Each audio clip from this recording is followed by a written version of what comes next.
I'm happy to be here among all these pieces of work that I've done over 40 years that came out of a studio in San Francisco that was closed at the time of COVID. And the discovery of them was a revelation to me in some respects, in that I had not looked at much of this work for a number of years. And it turned out to me that this was a way of reflecting on my career as a whole, as an artist working with the book form. Many of these pieces were preliminary to a book, and others were the final book images. And some were the images that were developed after the book was published, and I kept working with the theme. So the most clear cut of those is the rower, which comes from Margaret Atwood's book, variation on the word sleep. And it spawned the lithograph drawings of a rower on the wall, and also the preliminary drawings of those images done for the lithograph process.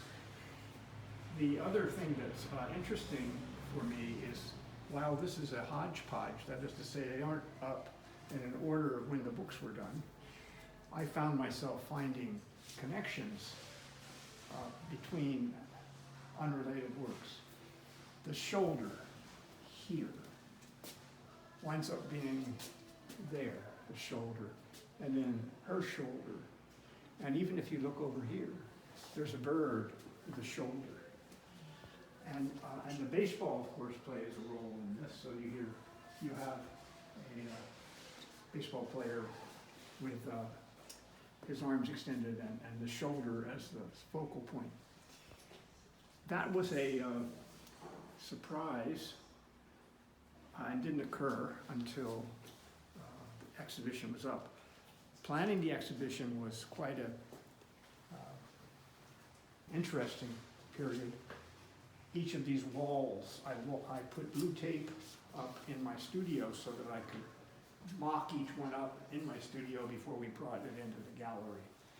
And the thing about this installation that reveals work related to a book called Parisian Encounters is these two monotypes. This is a portrait of Camille Claudel, who was Rodin's lover, and they were made as a monotype, which produces a one-of-a-kind print from a painted plate. But after you've taken that one impression, you can take a second impression, and you can, in this case, put one on top of the other and tear them down the middle, and then make a image like the Degas, which shows both a soft side and a warm side, because this is about 8 couples who met and were in love in Paris. And the ability to have both a soft piece and a warm piece was the trick that I was trying to get at, that people would find a way.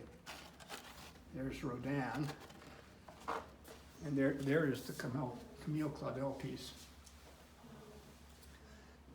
And I'm starting to say, so this felt to me in a way like pages from a book that had its own meter and sequencing. The other book that I've done that triggered the birds is called The Writer, by the poet Richard Wilbur.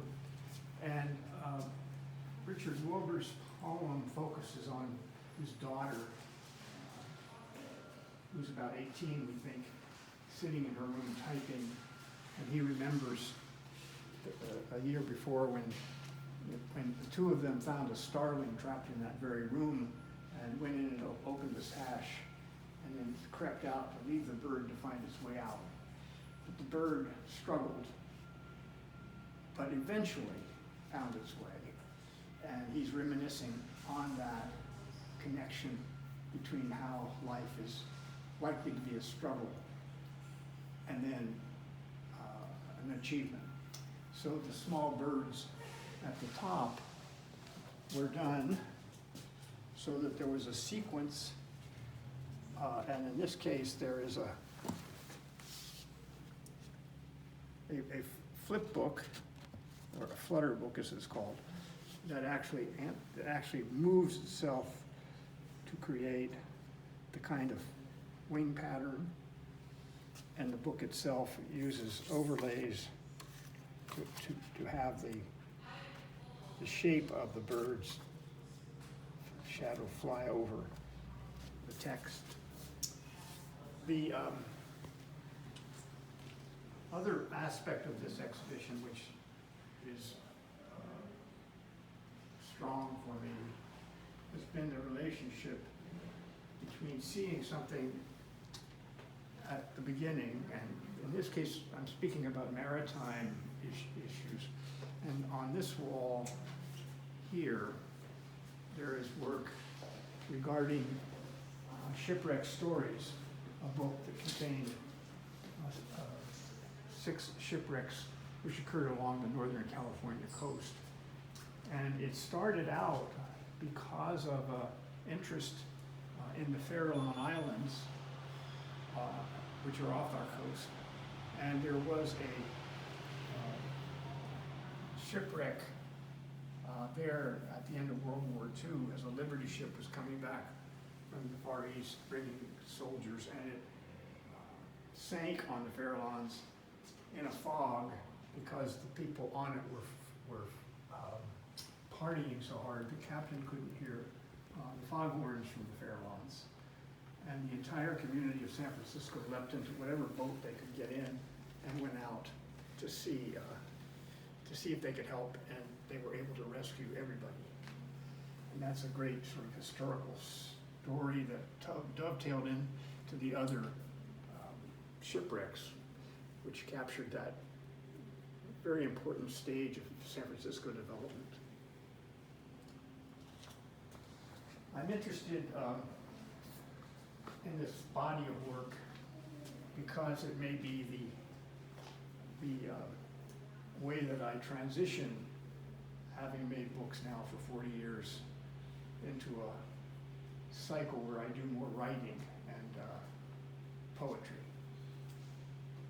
So I'm grateful for you taking a look at this with me, and I hope that some of the things I've said will increase your enjoyment about seeing the exhibition. Thank you.